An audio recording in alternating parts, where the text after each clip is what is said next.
Hello friends, मैं विनय निर्भीक। Friends, आपका एक बार फिर से हमारे चैनल पर स्वागत है। तो फ्रेंड्स, बहुत ही बुरी खबर आ गई है जिसके बारे में आप लोगों को लगातार बता रहा था कि फ्रेंड्स अगर फरवरी में एग्ज़ाम नहीं होता है, पोस्टपोन हो जाता है तो बहुत कुछ आगे हो सकता है, क्योंकि टीसीएस जो है अप्रैल से लगातार अगले साल जून तक बिजी है। यानी रेलवे को अदर ऑप्शन पे जाना पड़ सकता है। और एक गैंग पहले से परेशान है कि अदर ऑप्शन पे रेलवे जाए, यानी कि एनएससीआईटी को रेलवे ले।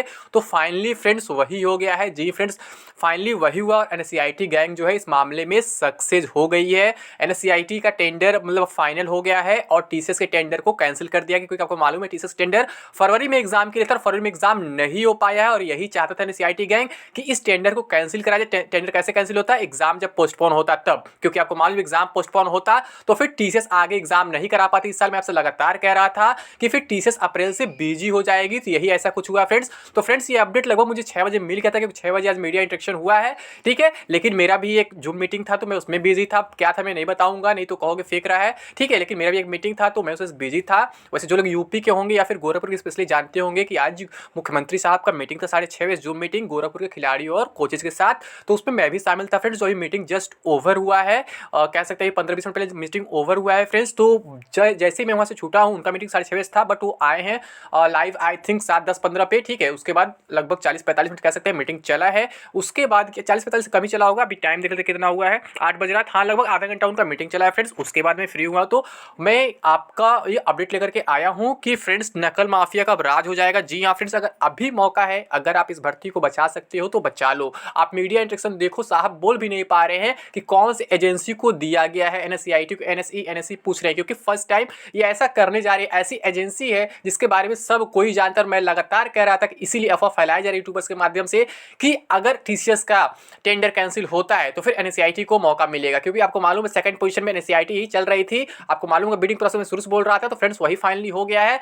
यानी कि अब बहुत बड़ा धोखा आपके साथ हो चुका है।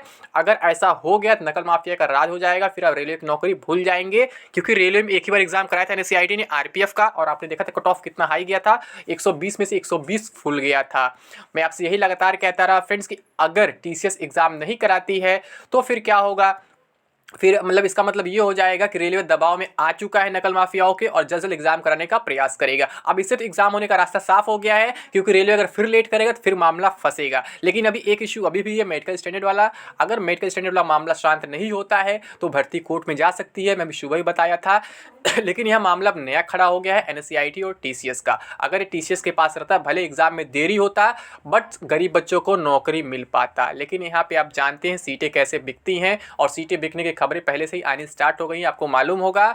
तो ये बहुत गलत हुआ है गरीब छात्रों के साथ, जो नहीं होना चाहिए, ठीक है। एनएससीआईटी गैंग के बारे में बता ही रहा था, शुरू से प्रयास कर रही है कि ऐसे अफवाह फैलाएंगे एनएससीआईटी एग्जाम कराएगी तो ऐसा हो जाएगा, और वैसा फाइनली हो गया है। तो आप लोग को इसके खिलाफ विरोध छेड़ना चाहिए फ्रेंड्स, मैं खुद कह रहा हूँ। क्योंकि रेलवे अब मनमानी कर रहा है।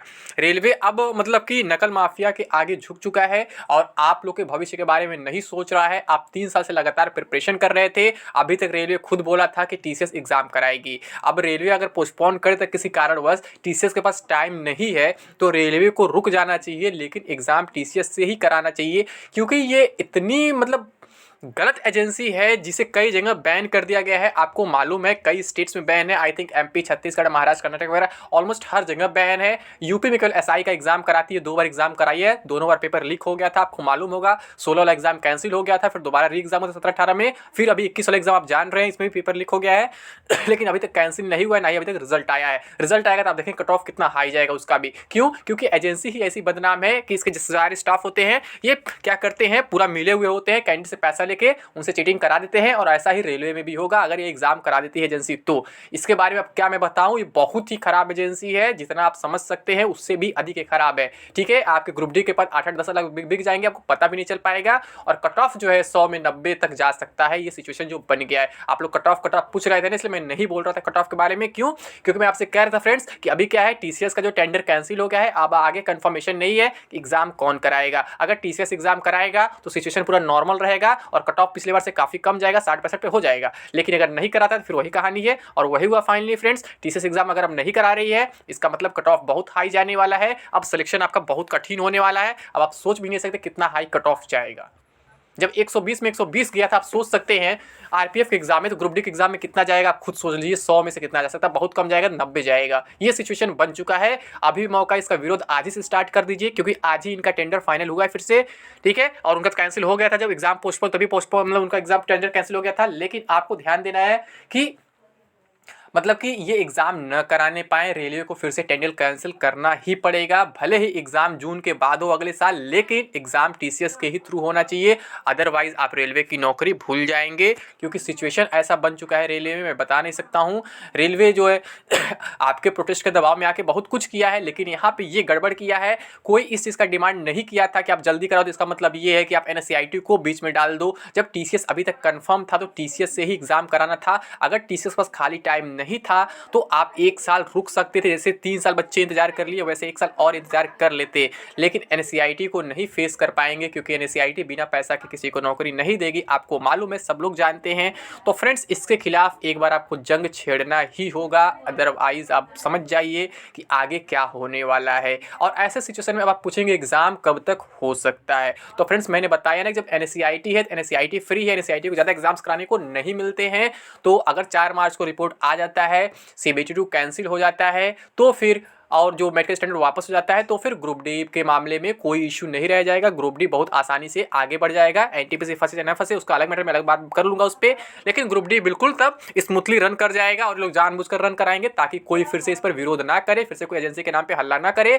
क्योंकि सब कोई जानता है एजेंसी कितनी खराब है, और यही कारण है रेल मंत्री साहब भी सही से नहीं बोल पा रहे हैं, क्योंकि जानते हैं इसमें क्या क्या हुआ है और क्यों इनको ये एजेंसी लेना पड़ा है। ठीक है, ये दबाव में लिया गया है एजेंसी, बाकी कुछ नहीं है। अदरवाइज टीसीएस एग्जाम कराती तो बहुत अच्छा रहता फ्रेंड्स, हर एक गरीब को नौकरी करने का मौका मिलता रेलवे में। लेकिन यहाँ पे सिचुएशन क्या बन गया है, अब मैं बता नहीं सकता हूँ। ये कोचिंग माफिया वर्ड जो चला था वो सही चला था, गलत नहीं चला था। ये लोग मतलब कि एग्ज़ाम पोस्टपोन कराए तो, लेकिन क्या मैं बताऊँ यहाँ पे क्या मामला हो गया। अब ऐसे क्या होगा, ऐसे किसी को कोई नौकरी सही से नहीं मिल पाएगी। आप जितना भी पढ़ लो कोई फ़ायदा नहीं हो पाएगा। ये बहुत गलत हुआ है, बहुत गलत हुआ है। जितना मतलब कहा जाए उतना कम है फ्रेंड्स, इतना गलत हुआ है। क्योंकि इस एजेंसी को जब हमेशा मतलब हर एक स्टेट्स में ऑलमोस्ट बैन कर दिया गया है, तो फिर रेलवे सेंट्रल गवर्नमेंट में इसको क्यों मतलब दे रहा है मौका, मुझे नहीं समझ में आ रहा है कि आखिर ऐसा क्यों करे। रेलवे की क्या मजबूरी है, मैं नहीं समझ पा रहा हूँ। जब रेलवे 3 साल तक इंतजार करा सकता है बच्चों को, तो 1 साल और क्यों नहीं इंतजार करा सकता है। जैसे कि आपको मालूम है जून तक जो है टीसीएस बीजी एसएससी के एग्जाम्स में, तो ये लोग जुलाई से भी तो एग्जाम्स ले सकते थे ग्रुप डी का। आखिर ऐसा क्यों ये कर रहे हैं, मुझे नहीं समझ में आ रहा है फ्रेंड्स। वैसे आप लोग कमेंट बॉक्स में बता सकते हैं आप लोग क्या चाहते हैं कि एग्जाम आपका टीसीएस कराए या फिर एनएससीआईटी कराए, कमेंट बॉक्स में जरूर बताएं फ्रेंड्स, ताकि इसके लिए भी कुछ किया जा सके, कुछ प्लान किया जा सके। क्योंकि रेलवे को मानना पड़ेगा, ऐसे काम नहीं चलेगा। अभी मेडिकल स्टैंडर्ड का भी कोई भी इस पर आवाज़ नहीं उठा रहा, लेकिन मैं आवाज़ लगातार उठा रहा हूँ। मेडिकल स्टैंडर्ड भी वापस होना चाहिए, और प्रीवियस स्टैंडर्ड पर ही आपके एग्जाम या वैकेंसी कंप्लीट होनी चाहिए। ठीक है फ्रेंड्स, तो अभी के लिए बस इतना ही। थैंक यू, जय हिंद, जय भारत।